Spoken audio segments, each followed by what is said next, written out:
Salut à tous les amis, j'espère que vous allez bien. Aujourd'hui, je vous fais une vidéo sur un des plus gros projets que j'ai réalisé dans ma vie. C'était la création d'un restaurant où le thème était le MMA. Donc voilà. Donc les amis, pensez toujours pareil à vous abonner, à nous mettre en commentaire s'il y a des sujets en particulier que vous voulez que j'aborde. On le fera avec grand plaisir. Si vous voulez un accompagnement, je le rappelle, c'est sur Instagram. N'hésitez pas à me contacter. Donc ça, voilà, hein, c'est un des plus gros projets que j'ai réalisé dans ma vie. J'en suis vraiment fier. Ça s'est pas fini comme je voulais, mais ça sera le sujet d'une autre vidéo, du coup. Mais en tout cas, c'est quelque chose vraiment que je voulais vous présenter. Donc c'est la création, en fait, voilà, d'un restaurant qui était pour thème le MMA. Donc un restaurant assez lounge bar, hein. De toute façon je vais vous montrer, ça c'est la maquette du coup qu'on avait réalisée à l'époque. Hein. Donc j'ai recherché pas mal de photos anciennes et tout, ça m'a rappelé plein de souvenirs. C'était il y a plus de 10 ans maintenant. Et du coup, il y avait 7 télés qui passaient les événements du FMC, l'UFC, etc.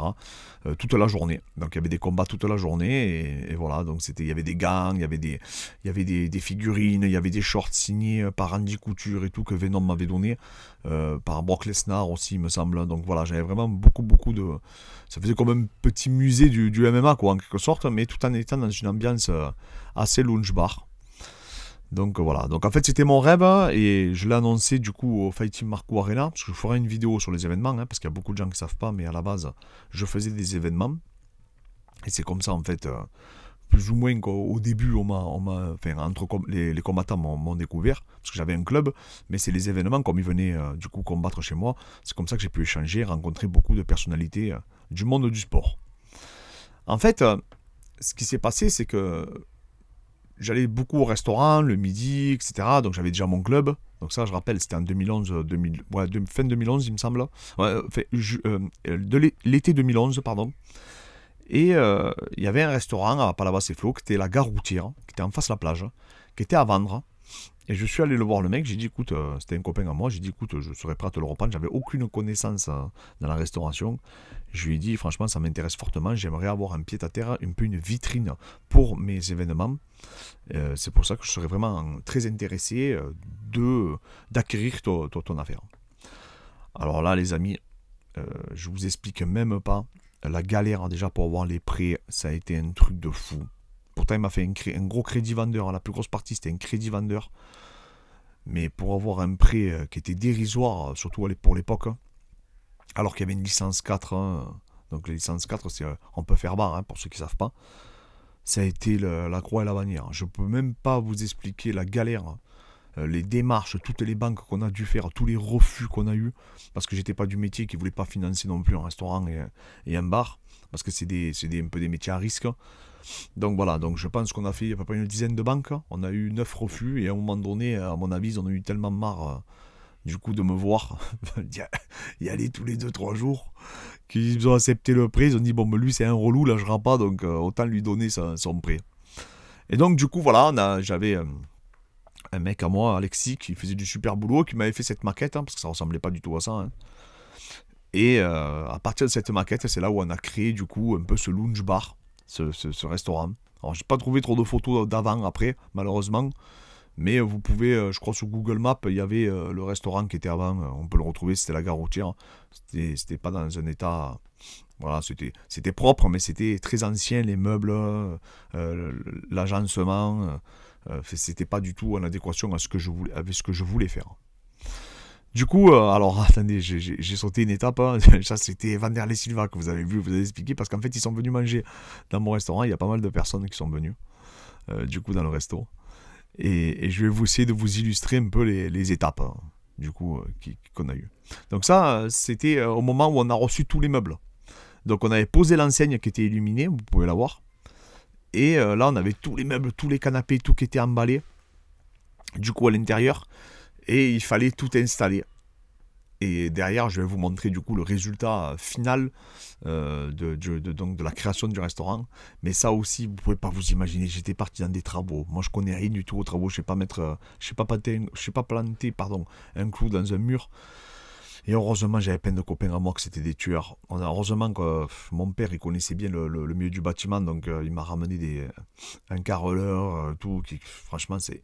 Je vous promets, les amis, je sais même pas comment on a fait pour arriver à sortir un truc pareil. Donc je vais vous le mettre en illustration. Donc voilà le résultat final.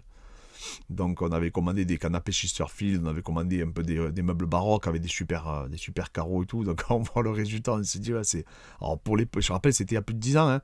Donc c'était assez sympa, hein. C'était un lounge bar, quoi, avec partie restauration. On faisait que 4 plats. Et du coup, je sais même pas comment on a fait pour arriver à avoir ce résultat-là, parce que je vous promets, ça a été... les péripéties qu'on a eues, c'était vraiment la catastrophe, hein. Toutes les problématiques, on a pris l'eau, on a pété une vitre, donc on devait dormir sur place parce qu'en fait, eh ben, du coup, il fallait que quelqu'un garde. Pareil, on a pété un rideau de fer aussi pour protéger du coup la caisse. Donc on a dû y rester, on a dû appeler les mecs. Heureusement, j'avais un ami à moi qui était un de mes partenaires VIP qui a pu me le remplacer en toute vitesse.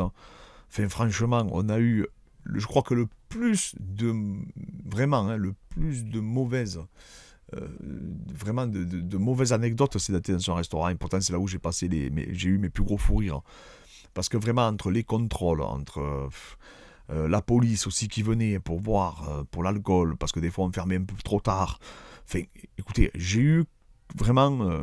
c'était une des périodes les plus difficiles de ma vie, mais une des périodes les plus enrichissantes, parce que je vous garantis que la restauration, si vous n'êtes pas du métier, vraiment ne vous y aventurez pas, parce que c'est extrêmement difficile, voire peut-être même le métier pour moi le plus dur. Surtout que pendant que les autres ne travaillent pas, vous travaillez, sachez-le. Pendant que les autres se reposent, ben vous reposez pas. Et pendant les vacances scolaires, pendant la Noël, etc., vous charbonnez, quoi.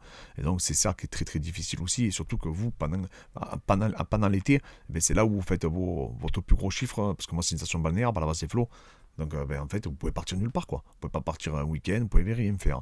Vous êtes esclave vraiment de votre boulot. Et donc du coup, on a créé donc je m'étais inspiré un peu de ce que j'avais pu voir aux États-Unis. On a créé donc du coup ce restaurant, en fait. Et je me suis dit, bon, ben voilà, là, ça y est, c'est bon, c'est le résultat, ça va cartonner. On avait mis du coup, je vous dis, cette télé qui passait des combats, les gens venaient boire un cocktail. Au début, ça marchait super bien. On a eu plein de guest stars qui sont venus. Donc là, je vous montre, là, c'est quand je suis allé chercher Vanderlei Silva à l'aéroport. Parce qu'en fait, Vanderlei Silva était venu faire le stage Venom, pour ceux qui s'en rappellent, du coup, dans ma salle. Et grâce à Dragon Bleu, en fait, on avait fait venir, du coup, Vanderlei Silva. Et il avait mangé dans mon restaurant, donc j'ai pu échanger avec lui, un mec super cool, il faisait que dormir et manger, le mec.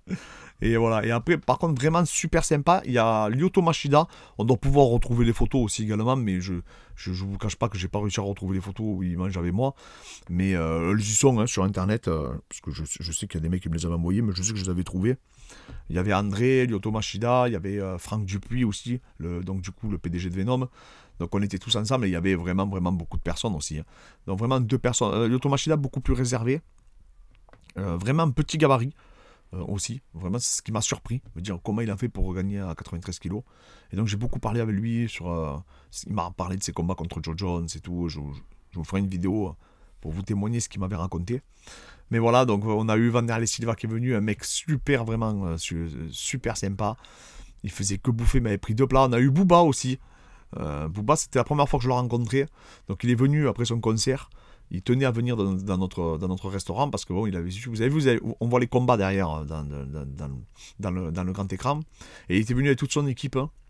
Pareil, super cool. On avait beaucoup échangé. En plus, il était déjà fan de sport de combat. Il avait fait ses combats en boxe, je ne sais pas si vous vous en rappelez, en classe D ou en classe C, je ne sais plus.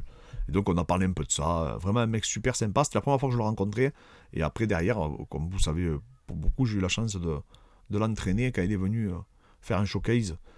Ils m'ont sollicité pour que j'intervienne, du coup, sur ses entraînements. C'est au moment où il devait combattre Caris. On a eu du coup cette gecko aussi. Ça, c'est les toilettes, c'est ce que je voulais vous montrer. Donc, dans les toilettes, il y avait une télé. Parce que les gens me la prenaient toujours en photo.